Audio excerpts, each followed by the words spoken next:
अब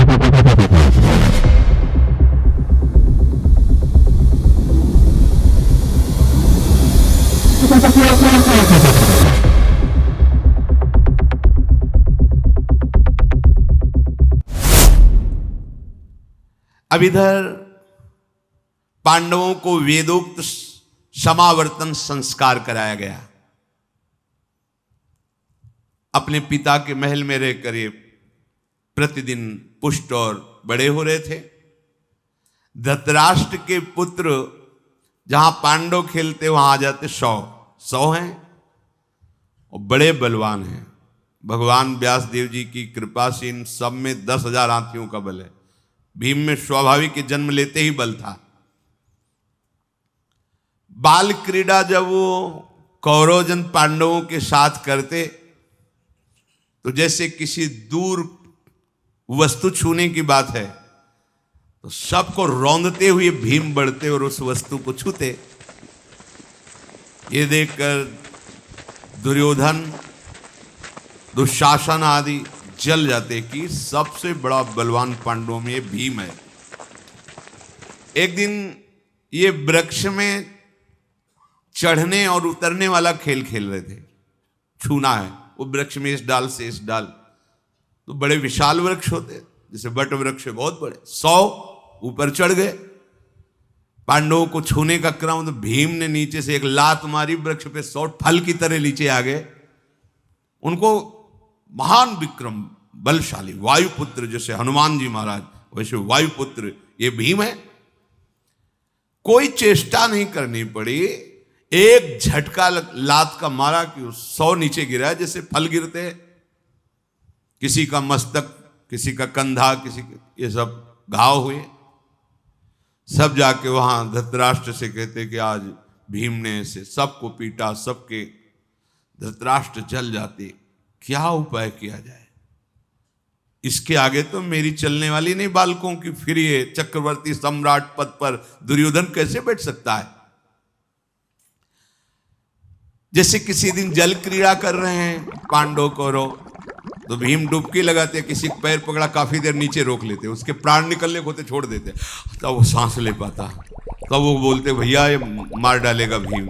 ऐसा जैसे कबड्डी खेल रहे हैं तो ये उधर कबड्डी बोलने जाते और 10 इधर पकड़े, दुर्योधन आदि को 10 इधर पकड़े, 100 हैं भाई, और ऐसे खोपड़ी लड़ाते उनकी और चले जाते, कोई पकड़ ही ना पाता। कौरवों ने देखा कि इससे ना कुश्ती में कोई जीत सकता है ना खिलवाड़ में जीत सकता है, तो फिर युद्ध में कैसे कोई जीत पाएगा।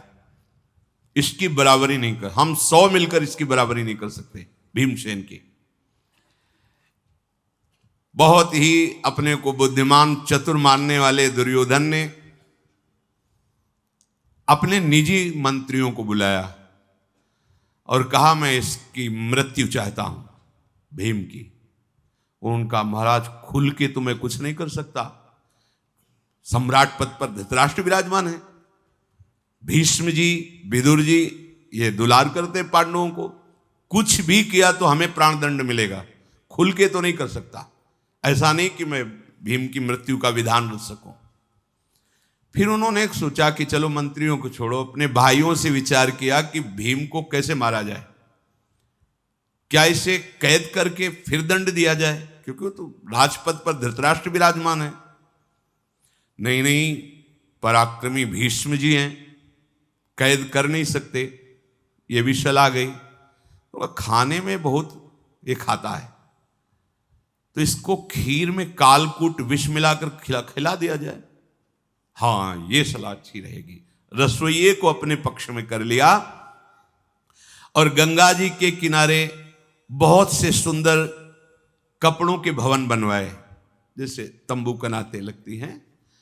और फिर पांडवों से बड़ी नम्रता से दुर्योधन ने प्रार्थना की, आज हम सब कुमार वहीं चल के खेलते हैं, वहीं भोजन पाते हैं और आज रात्रि वहीं विश्राम करेंगे।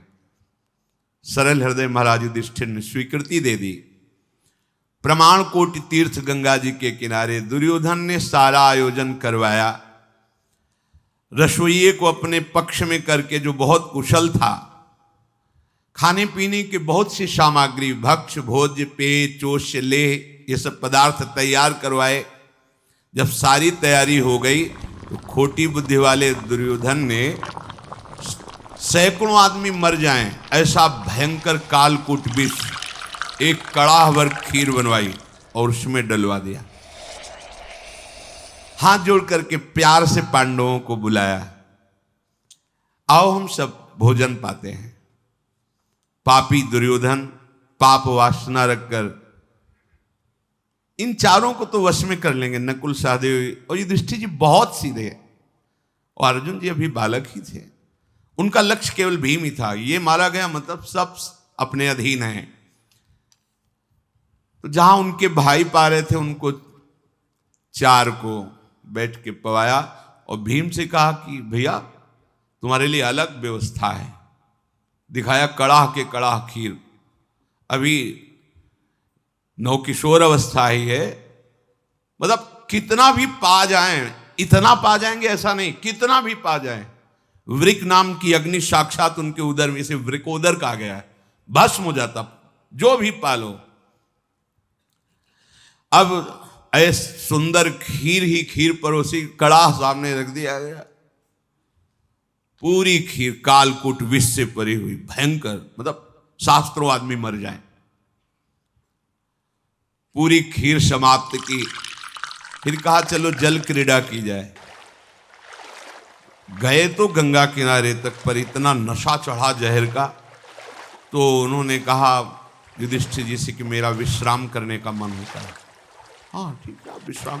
खूब जल क्रीड़ा पांडवों को रोने की। दुर्योधन ने आदमी लगा रखे थे, बोले विष का प्रभाव अंग अंग पे चढ़ गया है और वो निश्चेष्ट हो चुका है। तो दुर्योधन खेल में अपने को निकाल कर, कोई जान नहीं पाया, गया मोटी मोटी लताएं उनसे बांध दिया भीम को, और लपेट कर लताओं में, जैसे बेल होती ना, बेल की रस्सी जैसे, खूब लपेट करके और एकांत स्थान में ऊपर से जाकर गंगा जी में छोड़ दिया कि अब मर ही जाएगा। भीमसेन गंगा जी में धंसते चले जा रहे हैं और वो नागलोक में पहुंच गए। भगवान जिसकी रक्षा करते हैं उसे कोई मार नहीं सकता। जे ही नागलोक में कुमार भीम का शरीर गया तो सैकड़ों सांप दब गए, सब काटने लगे। भयंकर विष वाले सर्पों ने भीमसेन को डसा, इससे मंगल हो गया। जो स्थावर विष, जो कालकूट, वो जंगम विष जब सर्पों ने काटा तो नष्ट हो गया। विष को नष्ट कर एकदम स्वस्थ हो गए, चेतना जागृत हो गई। चौड़ी छाती, विशालकाय शरीर, लोहे के समान कठोर त्वचा, भेद नहीं सकते। उन सर्पों के दांत टूट गए पर भीम की त्वचा में खरोच नहीं आया। विष चला गया था अंदर, जिसने ये काम किया कि उनके उस खवाए हुए विष के प्रभाव को नष्ट कर दिया। भीम जगे ऐसे किया तो जो सर्प बंधन डाले हुए थे सबकी नसें टूट गई, छोड़कर भागे और जाकर के वासुकी नाग से भयभीत होकर कहा ऐसा प्राणी तो हमने आज तक नहीं देखा। हमारे दांत टूट गए, उसकी त्वचा नहीं कटी, हमारी हड्डियां टूट गई, उसका शरीर में बंधन नहीं हम बांध सकते। वासुकी के समीप गए। वासुकी ने कहा ऐसा कौन हो सकता है, इतना बलवान। वासुकी नाग उस भयंकर पराक्रमी महाबाहु भीम के समीप गए, देखा विशाल का शरीर। नागराज अर्यक भी उनके साथ आए थे। उन्होंने कहा बस बस शांत रहना, ये और कोई नहीं, प्रथा के पिता शूरसेन हैं और वो हमारे बहुत मित्र हैं और दौहित्र भी हैं। ते तो हमारे ही परिकर का हुआ। हृदय से लगाया भीम को और कहा कि तुम्हारे साथ छल कपट किया गया है। वासुकी ने कहा यदि तुम इसका सम्मान करते हो अर्यक तो मैं भी सम्मान करूंगा। इसको क्या दे दूं, कोई नागमणि, कोई रत्न, आप बोलिए क्या इससे दे दूं। तो उनका महाराज मणियों की तो कमी है नहीं महल में, कुछ ऐसा दीजिए जिससे आपका प्रताप बढ़े, कि वासुकी नाग ने दिया है।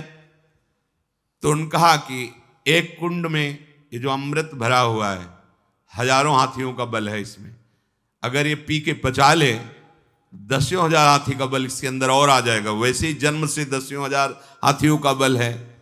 तो भीम से अर्यक जी ने कहा, तुम कितने कुंड पी सकते हो? बोले जितने पिला दो। अब भीम का तो छूट है, जितना तुम पी लो। कुंड, लीटर 2 लीटर, बाल्टी 2 बाल्टी ले, कुंड। वासुकी और अर्यक की सम्मति से ऐसा हुआ, भीम ने अंजलि बांध करके पीना प्रारंभ किया पूर्व मुख होकर के, तो एक सांस में 8 कुंडों का रस पी गए। अर्यक ने कहा बस करो, इतना पच जाए पहले। 3 दिन 3 रात सोने के बाद फिर उठे। तब उन्होंने कहा कि महाबाहु भीम, तुम इतने बलवान हो चुके, पहले ही इतने बलवान थे, अब इतने बलवान हो चुके हो कि विश्व में तुम्हें कोई परास्त नहीं कर सकता। किसी की गदा में ऐसी दम नहीं कि तुम्हारे ऊपर प्रहार करने पर अंग भंग कर सके। तुम विश्व में सबसे बड़े महाबली हो चुके हो। बहुत सम्मान हुआ नागलोक में। अब इधर युधिष्ठिर जी अपने भाइयों के साथ घर गए, तो कुंती जी ने कहा कि भीम कहाँ है? क्योंकि उनको लगा रहता था कि ये दुर्योधन आदि दुष्ट विचार के हैं। उन्होंने कहा कि हमें तो लगा था कि भीम सोने के लिए निकला, वो घर चला आया है, इसीलिए हमने खोज नहीं की। कहा नहीं, यहां तो नहीं आया है। क्या हुआ होगा भीम का? व्याकुलता कुंती के बहुत बड़ी। फिर वहां आकर के देखा जहां शिविर तंबू लगे थे, वहां तो भीम थे नहीं, यहीं सोया हुआ था भीम। कहीं ऐसा तो नहीं कि दुर्योधन ने कुछ कर दिया हो? धर्मराज जी बहुत विवश हो गए। कुंती जी ने कहा तुम किसी से कुछ मत कहो, समय बहुत विपरीत, तुम स्वयं ढूंढो, खोज करो कहां भीम है। अगर इन लोगों से पूछोगे तो कोई ना कोई घटना तुम लोगों के साथ न कर दे। ये दुर्योधन की आंखों में हमारे 5 पुत्र खटक रहे हैं, इसलिए मैं बहुत डर रही हूं। कुंती जी ने, अब पूरा साम्राज्य उनके हाथ में है, हमें लगता है भीमसेन को मार दिया गया, मेरा हृदय कहता है। कुंती जी ने ऐसा विदुर जी को बुलाया और विदुर जी से कहा आप कोई उपाय कर सकते हो? विदुर जी ने कहा आप बिल्कुल निश्चिंत रहें, जरूर दुर्योधन दुष्टात्मा है, वो प्रहार भी कर सकता है, वो मरवा भी सकता है, पर मुझे याद है सतसंग के जो ऋषि जन आए थे, उन्होंने कहा था कि तुम्हारे पुत्र दीर्घजीवी हैं। तो मुझे ऋषियों के वचनों पर विश्वास है कि तुम्हारे पुत्रों को कोई मार नहीं सकता, इस बात से तुम निश्चिंत रहो। हां, दुर्योधन मार सकने की चेष्टा कर सकता है, लेकिन वो मर नहीं सकते, क्योंकि ऋषियों ने कहा था दीर्घजीवी हो। तब कुंती जी का हृदय शीतल हुआ कि चलो। विद्वान विदुर जी उनको ढांढस बनाकर चारों पुत्रों के साथ खोज करने लगे। महाबलवान भीमसेन नागलोक में बड़ा सम्मान पाए। तो अर्यक जी जो नागों में श्रेष्ठ थे, उन्होंने कहा कि हो सकता है फिर दोबारा विष दिया जाए भीम को। तो एक ऐसी खीर बनाई जिनमें ऐसी नागलोक की औषधियां डाली कि कोई भी किसी भी तरह का विष भीमसेन को खिलाया जाए असर ही नहीं करेगा। उस खीर को भी भीमसेन पचा गए, उसमें दिव्य औषधियां पड़ी हुई थी।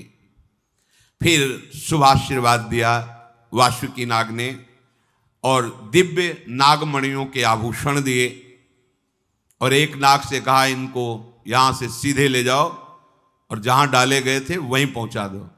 तो वहीं गंगा जी के किनारे उस नाग ने भीम को पहुंचा दिया। अब क्या कहना, महातेजस्वी महाबलशाली नागमणियों से विभूषित भीम और मत वाले गजराज की तरह प्रसन्न तेज विराज रहा है मुख पर। जो ही सूचना मिली कि भीमसेन आ रहे, कौरवों के होश उड़ गए कि मरा नहीं, इतना कालकूट विष पिला दिया। नजदीक गए, युधिष्ठिर आदि ने दौड़ करके हृदय से लगाया। माता कुंती जी ने, और अहोभाग्य, क्या हो गया था, तुम्हारे साथ क्या किया गया? भीमसेन ने बताया, एक जहर खिला दिया गया था, हमें नागलोक पहुंचा दिया गया, वहां ऐसा ऐसा हुआ। नागलोक में जो स्वागत हुआ, जो उनको बल मिला, वो सब बताया। कुंती जी ने भगवान को मन ही मन प्रणाम किया कि ये सब हमारे भगवान की कृपा से हुआ है। युधिष्ठिर जी ने नकुल, सहदेव, अर्जुन और भीम जी को संबोधन किया, खतरे पे हैं हम लोग, क्योंकि केवल भीष्म जी और विदुर जी ही सहयोगी हैं। पूरा साम्राज्य धृतराष्ट्र के हाथ में है, दुर्योधन कुबुद्धि वाला है, कभी भी कोई भी घटना घट सकती है, इसलिए बिल्कुल सावधान रहना। युधिष्ठिर जी ने अपने चारों भाइयों को समझाया। दुर्योधन ने गुस्सा में भर करके भीमसेन के सारथी को गला घोंट करके मार डाला। भीम को बहुत गुस्सा आई तो विदुर जी ने आके समझा, बिल्कुल चुप, कुछ नहीं करना, शांत रहो, हम दूसरा सारथी तैयार करके आपके योग्य देते हैं। बिल्कुल नहीं, शांत रहो। भीमसेन के रसोइये को अपने पक्ष में करके फिर हलाहल विष मिलाया उनके भोजन में, परंतु किंचन मात्र विष का कोई प्रभाव भीम के ऊपर नहीं पड़ा। बड़ा तेज था उस विष में, पर भयंकर बल वाले भीमसेन के उदर में वृक नाम की अग्नि, इसलिए विष भी जाके पच गया। अब दुर्योधन आदि जो कौरव हैं, उन्होंने अपने मामा को बुलाया, शकुनी को। ये तो बढ़ता चला जा रहा है, विष देने पर भी नहीं मर रहा, और इसने अगर प्रहार किया तो मैं मारा जाऊंगा।